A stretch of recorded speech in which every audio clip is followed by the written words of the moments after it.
ഈ കൂട്ടുകാരെ, ഞാനിന്ന് മത്തി പൊള്ളിക്കാൻ പോവാണ്. അതിന് ഇഞ്ചിയും വെളുത്തുള്ളിയും ചുമന്നുള്ളിയും കരിവേപ്പില പച്ചമുളക് എല്ലാം ചതച്ച് അവിടെ റെഡിയാക്കി, തക്കാളി പ്രസാദം ചട്ടി അടപ്പ വെച്ചു. എണ്ണ ഒഴിക്കാൻ പോവാണ്.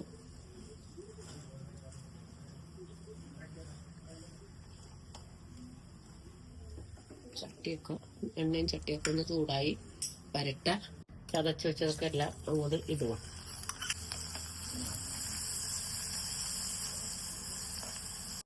മുളക് പൊടി, സ്വല്പം മല്ലിപ്പൊടി, ഇച്ചിരി മഞ്ഞപ്പൊടി, ഇച്ചിരി കുരുമുളക് പൊടി.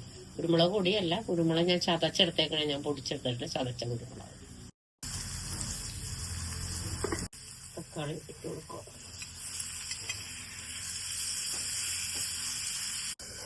വെന്ത് കഴിഞ്ഞിട്ട് മുളക് പൊടി ഇട്ടിട്ട് വെള്ളം ഒഴിച്ച് മത്തി പെറുക്കിയിട്ടും മുളക് പൊടി സാധനങ്ങളൊക്കെ ഇടുക.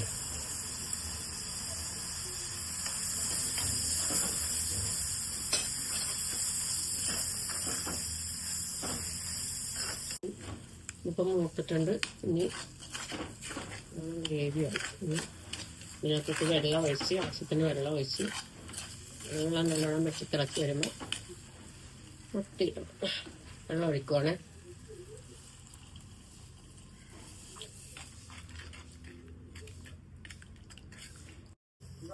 അപ്പം അതിലോട്ട് ഞാൻ ഈ മത്തി പെറുക്കി ഇടുക.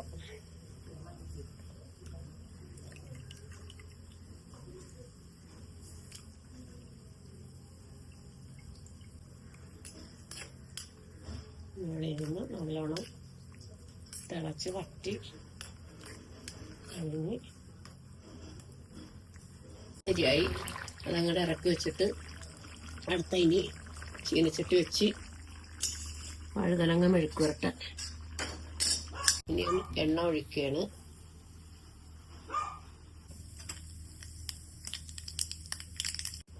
കടുക് ഇച്ചിരി കോരി മത്തിനകത്തൊക്കെ ഒഴിക്കുക. സവാളയും വെളുത്തുള്ളി പച്ചമുളക് കരിവേപ്പില എല്ലാം കൂടി ഇട്ട് വാട്ടുക. ഉപ്പിട്ട് കൊടുക്കുക. ഇത് വാടിയും വരും.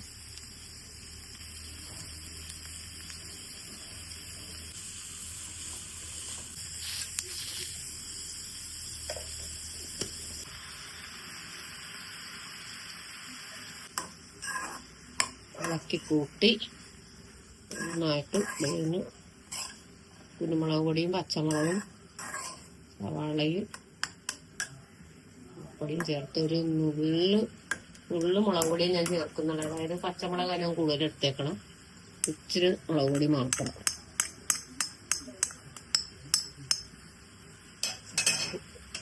മെഴുക്കൂട്ടാനൊക്കെ നല്ലത് പച്ചമുളക്.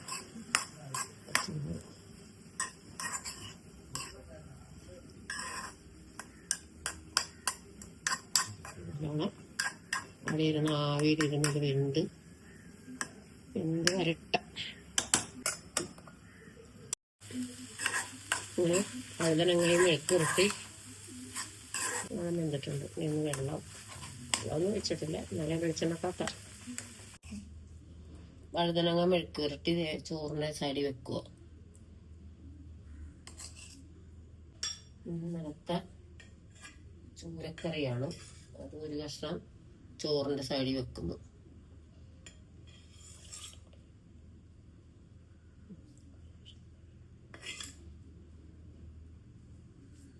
ഏറ്റവും കൂടി ഒരു ജ്യൂസ് അടിച്ചതാണ്.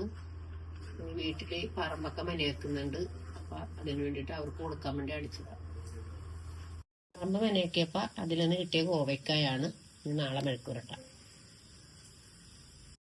എൻ്റെ വീഡിയോ എല്ലാവർക്കും ഇഷ്ടപ്പെട്ടെങ്കിൽ എല്ലാവരും ഒരു കമന്റ് തരിക, ഒന്ന് ലൈക്ക് അടിക്കുക, സപ്പോർട്ട് ചെയ്യുക.